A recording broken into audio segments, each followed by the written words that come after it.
September 29 ലോക ഹൃദയ ദിനം. ഹൃദയത്തെപ്പറ്റി നമ്മെ ഓർമ്മിപ്പിക്കാൻ വേൾഡ് ഹാർട്ട് ഓർഗനൈസേഷനും ലോകാരോഗ്യ സംഘടനയും സംയുക്തമായാണ് എല്ലാ വർഷവും സെപ്റ്റംബർ മാസത്തിൽ ലോക ഹൃദയ ദിനം ആചരിക്കുന്നത്. 2000 മുതലാണ് ലോക ഹൃദയ ദിനം ആചരിക്കാൻ തുടങ്ങിയത്. ഹൃദയാരോഗ്യത്തിന് കരുത്തേകുന്ന കാര്യങ്ങൾ ഉൾക്കൊള്ളാനും ദോഷകരമാകുന്ന വിഷയങ്ങൾ ഒഴിവാക്കാനും അതുവഴി ഹൃദ്രോഗങ്ങളെ അകറ്റി നിർത്താനും ശ്രമിക്കുക. ലോകത്തെ ആകെ സംഭവിക്കുന്ന മരണങ്ങളിൽ 1/3 ഹൃദ്രോഗം മൂലമാണ്. ജീവിതശൈലി മൂലമാണ് മിക്കവാറും ആളുകൾക്ക് ഹൃദ്രോഗം പിടിപെടുന്നത്. പുകവലി, അമിതവണ്ണം, രക്തസമ്മർദ്ദം, കൊളസ്ട്രോൾ, വ്യായാമക്കുറവ് എന്നിവയാണ് പ്രധാന കാരണങ്ങൾ. മനുഷ്യ ശരീരത്തിലെ ആന്തരിക അവയവമാണ് ഹൃദയം. ശരീരത്തിലെ എല്ലാ ഭാഗങ്ങളിലേക്കും രക്തം ശുദ്ധീകരിച്ച് പമ്പ് ചെയ്യുകയാണ് ഈ അവയവത്തിൻ്റെ പ്രധാന ധർമ്മം. മാംസപേശികൾ കൊണ്ട് ഉണ്ടാക്കപ്പെട്ടിരിക്കുന്ന ഈ അവയവം മനോനിയന്ത്രണത്തിൻ്റെ പരിധിക്ക് പുറത്താണ്. ഓരോ മിനിറ്റിലും പുരുഷന്മാർക്ക് 70 മുതൽ 72 തവണയും സ്ത്രീകൾക്ക് 78 മുതൽ 82 തവണയും സ്പന്ദിക്കേണ്ടിയിരിക്കുന്നു. എന്നാൽ കുഞ്ഞുങ്ങളിൽ മിനിറ്റിൽ 130 തവണ സ്പന്ദിക്കുന്നുണ്ട്. ഓരോ സ്പന്ദനത്തിലും 72 മില്ലി ലിറ്റർ രക്തം പമ്പ് ചെയ്യുന്നു. അതായത് ഒരു മിനിറ്റിൽ 5 ലിറ്റർ. ശരാശരി 9800 ലിറ്റർ മുതൽ 12600 ലിറ്റർ വരെ രക്തം ഓരോ ദിവസവും ഹൃദയം പമ്പ് ചെയ്യുന്നു. ഹൃദയമിടിപ്പ് പരിശോധിക്കുന്ന ഉപകരണമാണ് സ്റ്റെതസ്കോപ്പ്.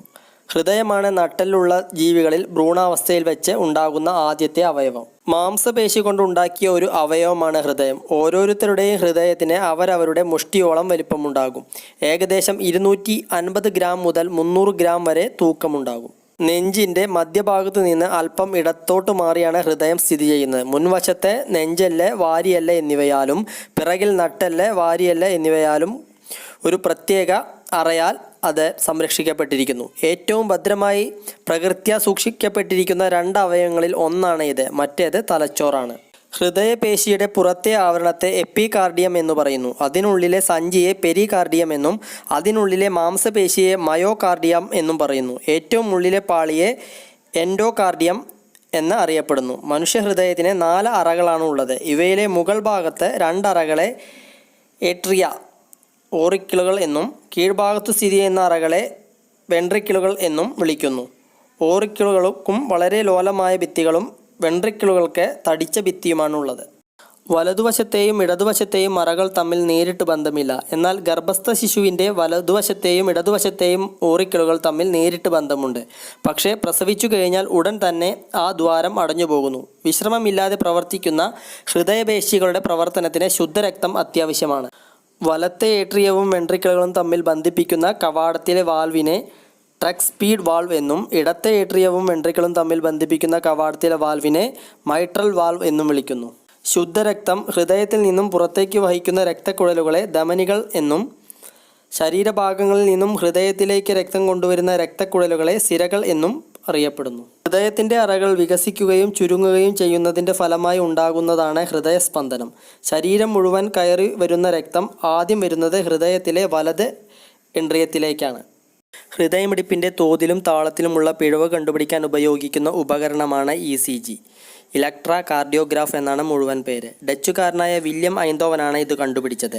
ഹൃദയത്തിലെ സൈനോ ഏൻട്രിയൽ നോഡ് ആണ് ഹൃദയത്തിൻ്റെ പേസ് മേക്കർ. ഹൃദയപേശികൾക്കുണ്ടാകുന്ന തകരാറുകളാണ് നെഞ്ചിടിപ്പായും ഹൃദയസ്തംഭനമായും പ്രകടമാകുന്നത്. ഹൃദയപേശികൾക്ക് രക്തമെത്തിക്കുന്ന 2 കൊറോണറി ധമനികൾക്കുണ്ടാകുന്ന തടസ്സങ്ങളാണ് ഹൃദയാഘാതത്തിന് കാരണമാകുന്നത്. ഹൃദയത്തെ ബാധിക്കുന്ന എല്ലാതരം രോഗങ്ങൾക്കും പൊതുവായി ഹൃദ്രോഗം എന്ന് പറയുന്നു. ഈജിപ്തിലെ പാപ്രസ് ചുരുളുകളിലാണ് ഹൃദയത്തെ പറ്റിയുള്ള ആദ്യത്തെ പരാമർശം കാണുന്നത്. ക്രിസ്തുവിന് 3000 വർഷങ്ങൾക്ക് മുമ്പ് രചിക്കപ്പെട്ട ആയുർവേദത്തിലും ഹൃദയത്തെപ്പറ്റി പരാമർശിക്കുന്നുണ്ട്. ഹൃദയത്തെപ്പറ്റി വീണ്ടും കൂടുതലായി പഠിച്ചത് ക്രിസ്തുവിന് 500 വർഷം മുൻപ് ജീവിച്ചിരുന്ന ഹിപ്പോക്രാറ്റസ് ആയിരുന്നു. 1897 റേഹൻ എന്ന ജർമ്മൻ സർജൻ അപകടത്തിൽപ്പെട്ട ഹൃദയത്തിനുണ്ടാകുന്ന മുറിവുകൾ തുന്നി ശരിയാക്കാമെന്ന് തെളിയിച്ചു. 1923 ബോസ്റ്റണിൽ എലിയട്ട് കട്ട്ലർ എന്ന സർജൻ 12 വയസ്സുള്ള പെൺകുട്ടിയുടെ ഹൃദയവാൽവിലേക്ക് കത്തിയിറക്കി അതിൻ്റെ വലുപ്പം കൂട്ടി. ഹൃദയവാൽവുകൾക്കുണ്ടാകുന്ന ചുരുങ്ങലിനെ ലോകത്ത് ആദ്യമായി ചെയ്ത ശസ്ത്രക്രിയയാണ് ഇത്. 1900 കാലഘട്ടങ്ങളിൽ ഹൃദ്രോഗം നിർണ്ണയിക്കുന്നതിന് പോളിഗ്രാഫ് ടെസ്റ്റാണ് നടത്തിയിരുന്നത്. ECG കണ്ടുപിടിച്ചതോടെ ഹൃദയത്തെ അറിയുന്നതിനുള്ള സാധ്യത 10 മടങ്ങ് വർദ്ധിച്ചു. ഫോർസ് ഫാൻ എന്ന വൈദ്യശാസ്ത്രജ്ഞൻ എക്സ്റേ നോക്കി സ്വന്തം ശരീരത്തിലെ ഒരു സിര വഴി ചെറിയ ഒരു റബ്ബർ ട്യൂബ് കയറ്റി ഹൃദയം വരെ എത്തിച്ചു. കത്തി ട്രൈസേഷൻ സാധ്യമാണ് എന്ന് തെളിയിച്ചു. പിന്നീട് ഈ വിഭാഗം വളർന്നത് അമേരിക്കൻ ശാസ്ത്രജ്ഞനായ ആന്ദ്രേ കൂർനാഡിൻ്റെ കഴിവിലൂടെയാണ്. ഇത്തരം സൂക്ഷ്മക്കുഴലുകൾ വഴി മരുന്നുകൾ ഹൃദയത്തിലെത്തിച്ച് അതിൻ്റെ എക്സ്റേ പടം എടുക്കുന്നത് പതിവാക്കിയത് അമേരിക്കയിലെ ക്ലീവ്ലൻഡ് ക്ലിനിക്കിലെ ഡോക്ടർ മാസൺ സോൺസ് ആണ്. ഇതിനുശേഷമാണ് ഹൃദയാഘാതത്തിലുള്ള ശരിയായ കാരണം കണ്ടുപിടിക്കപ്പെടാനും ബൈപ്പാസ് ശസ്ത്രക്രിയകൾ ചെയ്തു തുടങ്ങാനും സാധിച്ചത്. അർജന്റീനക്കാരനായ സർജൻ റീനെ ഫാവളോറോ ആണ് 1967 ആദ്യത്തെ ബൈപ്പാസ് ശസ്ത്രക്രിയ ചെയ്തത്. ജോൺ ഗിബ്ബൺ എന്ന മറ്റൊരു സർജൻ ഹൃദയപ്രവർത്തനം നിർത്തിവെച്ച് ഹാർട്ട് ലങ് മെഷീൻ ഉപയോഗിച്ച് ഹൃദയം തുറന്നുള്ള ശസ്ത്രക്രിയകൾ ചെയ്തു. 1960-കളിൽ മനുഷ്യന്റെ ഹൃദയവാൾവ് മാറ്റി ലോഹവാൾവ് പിടിപ്പിക്കാമെന്ന് തെളിയിച്ചു. 1967 ദക്ഷിണാഫ്രിക്കയിലെ ഗ്രൂട്ട്ഷർ ആശുപത്രിയിൽ വെച്ച് ക്രിസ്ത്യൻ ബെർണാഡ് എന്ന സർജൻ ലോകത്ത് ആദ്യത്തെ ഹൃദയം മാറ്റിവെക്കൽ ശസ്ത്രക്രിയ നടത്തി. സ്വീഡനിലെ ശാസ്ത്രജ്ഞരായ ഏഡ്ലറും ഹേർട്സും എക്കോ കാർഡിയോഗ്രാം എന്ന യന്ത്രം കണ്ടുപിടിച്ചതോടെ മറ്റൊരു മുന്നേറ്റം കൂടി ഈ രംഗത്തുണ്ടായി. പിന്നീട് കളർ ഡോപ്ലർ അൾട്രാസൗണ്ട് വന്നതോടെ ആൻജിയോഗ്രാം ഇല്ലാതെ തന്നെ ഹൃദയത്തിൻ്റെ ഉള്ളറകൾ വരെ കാണാമെന്നായി. ലോക ഹൃദയ ദിനവുമായി ബന്ധപ്പെട്ട ചില ചോദ്യങ്ങളും അവയ്ക്കുള്ള ഉത്തരങ്ങളുമാണ് ഇനി പറയുന്നത്. ലോക ഹൃദയ ദിനം സെപ്റ്റംബർ 28. ശരീരത്തിലെ എല്ലാ ഭാഗങ്ങളിലേക്കും രക്തം ശുദ്ധീകരിച്ച് പമ്പ് ചെയ്യുന്ന അവയവം. ഉത്തരം ഹൃദയം. ഹൃദയം ഉണ്ടാക്കിയിരിക്കുന്നത് എന്തുകൊണ്ടാണ്? മാംസപേശികൾ കൊണ്ട്. കുഞ്ഞുങ്ങളുടെ ഹൃദയം മിനിറ്റിൽ എത്ര തവണ മിടിക്കും? ഉത്തരം 130. പുരുഷന്മാരുടെ ഹൃദയം മിനിറ്റിൽ എത്ര തവണ മിടിക്കും? ഉത്തരം 70 മുതൽ 72 വരെ. സ്ത്രീകളുടെ ഹൃദയം മിനിറ്റിൽ എത്ര തവണ മിടിക്കും? 78 മുതൽ 82 വരെ. ഓരോ സ്പന്ദനത്തിലും എത്ര മില്ലിലിറ്റർ രക്തം പമ്പ് ചെയ്യുന്നു? ഉത്തരം 72 മില്ലിലിറ്റർ. ഒരു മിനിറ്റിൽ എത്ര ലിറ്റർ പമ്പ് ചെയ്യുന്നു ഹൃദയം വഴി? ഉത്തരം 5 ലിറ്റർ. ഒരു ദിവസം ശരാശരി എത്ര ലിറ്റർ രക്തം ഹൃദയം പമ്പ് ചെയ്യുന്നു? ഉത്തരം 9800 മുതൽ 12600 ലിറ്റർ വരെ. ഹൃദയമിടിപ്പ് പരിശോധിക്കുന്നതിനുള്ള ഉപകരണം. ഉത്തരം സ്റ്റെതസ്കോപ്പ്. നട്ടെല്ലുള്ള ജീവികളിൽ ഭ്രൂണാവസ്ഥയിൽ ആദ്യം ഉണ്ടാകുന്ന അവയവം. ഉത്തരം ഹൃദയം. ഹൃദയത്തിൻ്റെ ഭാരം 250 ഗ്രാം മുതൽ 300 ഗ്രാം വരെ. ഏറ്റവും ഭദ്രമായി സൂക്ഷിക്കപ്പെട്ട ശരീരത്തിലെ 2 അവയവങ്ങൾ. ഉത്തരം 1 തലച്ചോറ്, 2 ഹൃദയം. ഹൃദയപേശികളുടെ പുറത്തെ ആവരണം. എപ്പികാർഡിയം. ശുദ്ധരക്തം ഹൃദയത്തിൽ നിന്നും പുറത്തേക്ക് വഹിക്കുന്ന രക്തക്കുഴലുകൾ. ഉത്തരം ധമനികൾ. അതിനെ ആർട്ടറികൾ എന്നും പറയും.